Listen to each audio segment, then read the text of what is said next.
சட்டத்தை பொறுத்த வரைக்கும் ரொம்ப நான் ஒரு சட்டம் படித்தவன். அதனால் 2017 இது வந்து நேற்று வந்து ஒரு ஆர்டர் கிடையாது. இது பல வருஷமாக பல விஷயத்தை பற்றி பேசிகிட்டே வர்றது. சிங்கிள் ஜட்ஜினுடைய ப்ரோஆக்டிவாக பண்ணதனுடைய விளைவாக அவர் தப்பி குதிச்சு பண்ணதனுடைய விளைவாக தான் இதெல்லாம் பெருசாகி போச்சு. இப்போ என்னன்னா இது இப்போ டபுள் ஜட்ஜுக்கு போயிடுச்சு. அதனால் டபுள் பெஞ்சு முடிவு பண்ணட்டும். இல்லை அதுதான் 3ஆம் தேதிக்கு அப்புறம் அப்போ முடிவு. அப்போ வந்து தீபம்ங்கிறது ஏற்றப்பட்டுச்சு. அதாவது திருப்பரங்குன்றத்தில் தீபம் என்பது கார்த்திகை அன்னைக்கு ஏற்றப்பட்டுச்சா இல்லையா? ஏற்றப்பட்டுச்சா இல்லையா? மலை மேலே ஏற்றப்பட்டுச்சா இல்லையா? 100 வருஷமாக ஏற்றிக்கிட்டு இருக்க இடத்துல ஏற்றப்பட்டுச்சா இல்லையா? அங்கே உள்ளூர்காரங்கிட்ட கேட்டுங்களேன். நீங்களும் நானும் வெளியூர்காரங்க, திருப்பரங்குன்ற கிராமத்துக்காரங்க கிடையாது. திருப்பரங்குன்ற கிராமத்துக்காரங்கிட்ட கேளுங்க. 100 வருஷமா எங்கள் மகேந்திர எங்கே போனார்? மகேந்திர 100 வருஷமா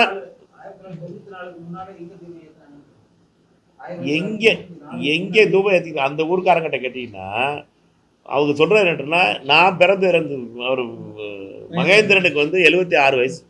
அவர் சொல்கிறது என்னட்டுன்னா, நான் பிறந்ததுலேருந்து அவர் பிறந்து 74 வருஷத்துக்கு முன்னாடி பிறந்தவர். அவர் சொல் நான் பிறந்ததுலேருந்து 5 வயசுலேருந்து பார்க்குறேன்னு எங்கே ஏற்றிக்கிட்டு இருந்தாங்களோ அங்கே தான் தீபம் ஏற்றிக்கிட்டு இருக்காங்க. இதுதான் பேச்சு. அவர் பாஜகவை பொறுத்த மட்டும் ஆர்எஸ்எஸை பொறுத்த மட்டும் அவர்களுக்கு ஏதாவது ஒரு இடத்துல பக்கத்தில் இருக்க மசூதி இருந்தால் போதும்.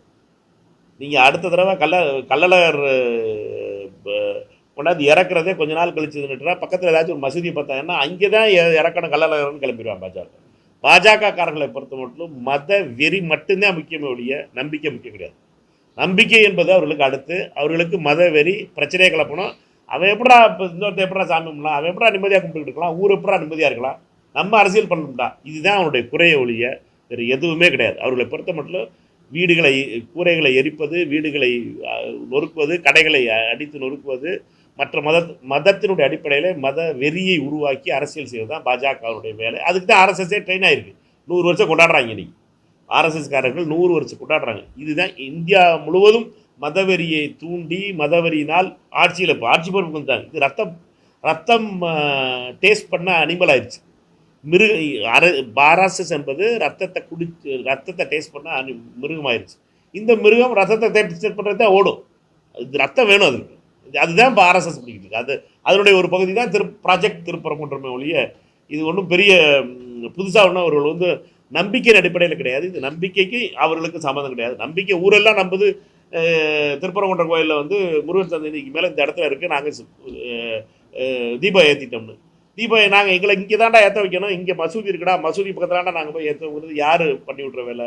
இது ஆர்எஸ்எஸ்னுடைய இந்த மத வெறி ரத்தம் அவர்களுக்கு ரத்த சுவைச்சு அவர்கள் இந்த வெறியை இங்கே திருப்பரங்குன்றத்துக்கு வரணும்னு நினைக்கிறாங்க. பல வருஷமாக ட்ரை பண்ணிக்கிட்டு இருக்காங்க. நீங்கள் தான் பார்த்துக்கிட்டு இருக்கீங்க, நான் தான் பார்த்துக்கிட்டு இருக்கேன்.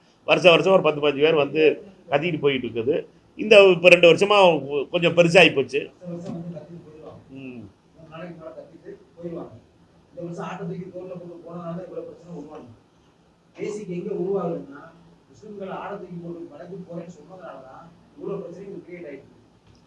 நம்ம இப்போ கோர்ட்டுக்கு தீர்ப்பு வந்துடட்டும், உட்காந்து அமைதியாக பேசுவோம். நான் பார்க்கல. என்னையை பொறுத்த வரைக்கும் நான் பார்க்குறது முருகனை தான் பார்க்குறேன். இங்கே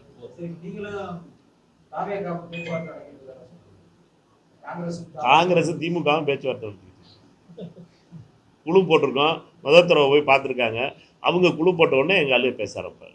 அடுத்து வேறு எதுவும் செய்திகள் இருந்தால் அவங்களுக்கு அவசியம் அவர் சொல்லிக்கணும். காங்கிரஸ் கட்சியினுடைய குழு போட்டிருக்காங்க. கிரீஷ் சோடங்கருடைய தலைமையில் திரு செல்வ பெருந்தகை அவர்களும் திரு ராஜேஷ்குமார் அவர்களும் அந்த குழுவில் இருக்காங்க. தமிழ்நாட்டிலேருந்து மிச்ச பேர் 3 பேர் டெல்லியிலேருந்து வந்தவங்க.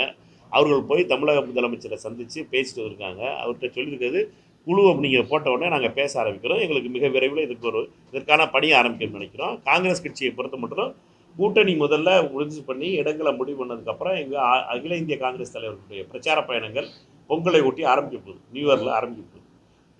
ராகுல் காந்தி அவர்கள் தமிழ்நாட்டுக்கு வரப்போகிறார், கார்கே அவர்கள் தமிழ்நாட்டுக்கு வரப்போகிறார், பிரியங்கா காந்தி அவர்கள் தமிழ்நாட்டுக்கு வரப்போகிறார். எங்களுக்கு இருக்க டைம் லிமிட்டுங்கிறது ரொம்ப கம்மியான டைமாக இருக்குது. அதனால் காங்கிரஸ் அமைப்பு ரீதியான மாற்றங்கள் வருது. அதோடு சேர்த்து இந்த பிரச்சாரத்தையும் தொடங்க இருக்கணும். அதற்காக இந்த இடங்களை முதல்ல முடிவு பண்ணணும் அப்படிங்கிறது தான் காங்கிரஸ் கட்சியுடைய கொள்கை முடிவு. ரைட்டா? திமுகவோட தான் பேசிக்கிட்டு இருக்கோம். பொங்கலுக்கு இங்க தமிழ்நாட்டுல பொங்கல் கொண்டாடுற மாதிரி ஒரு தகவல் இருக்கு. அதே மாதிரி உங்க தலைவர் வந்து வர மாதிரி இருக்காங்க. மோடி அவர்கள் பொங்கல் கொண்டாட வந்தார்னா ரொம்ப மகிழ்ச்சி. ஏன்னா எலெக்ஷன் இயரில் தேர்தல் வந்த உடனே மோடி வருவார். தேர்தல் இதுவரைக்கும் பொங்கல் கொண்டாடாத மோடி இப்போ பொங்கல் இதுவரைக்கும் பொங்கல் வருஷம் பொங்கல் கொண்டாடுறது மோடி, இங்கே தமிழ்நாட்டுக்கு வந்து பொங்கல் கொண்டாடாத மோடி முதல் வருஷம் வர்றதை வரவேற்கிறோம். தேர்தலுக்காக வரலாம். அவரை பொறுத்த மட்டும் அவர் பொங்கல் வந்து கொண்டாடுவது என்பது தமிழர்களுடைய மாண்பையும் தமிழர்களுடைய பிரச்சனைகளையும் புரிந்து கொள்வதற்காக உபயோகப்படுத்தணும். ராகுல் காந்தி அவர்களை பொறுத்த மட்டும் 2021 இங்கே பொங்கல் கொண்டாடுறதுக்கு தென்பழஞ்சியில் வந்து பொங்கல் கொண்டாடினார், ஜல்லிக்கட்டை பார்த்தார். இந்த வருஷம் பொங்கல் கொண்டாடுவதற்காக தமிழ்நாடு காங்கிரஸ் கமிட்டி அழைப்பு விடுத்தால் அந்த அழைப்பு விடுப்பார்கள் என்று நம்புகிறேன். நாங்கள் எல்லாரும் சேர்ந்து அவரை போய் அழைப்போம். உங்களுடைய ஆலோசனையின் பேர்.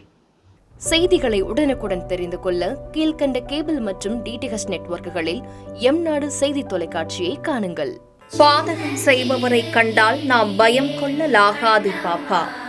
மோதி மிதித்துவிடு பாப்பா, அவர் முகத்தில் உமிழ்ந்துவிடு பாப்பா.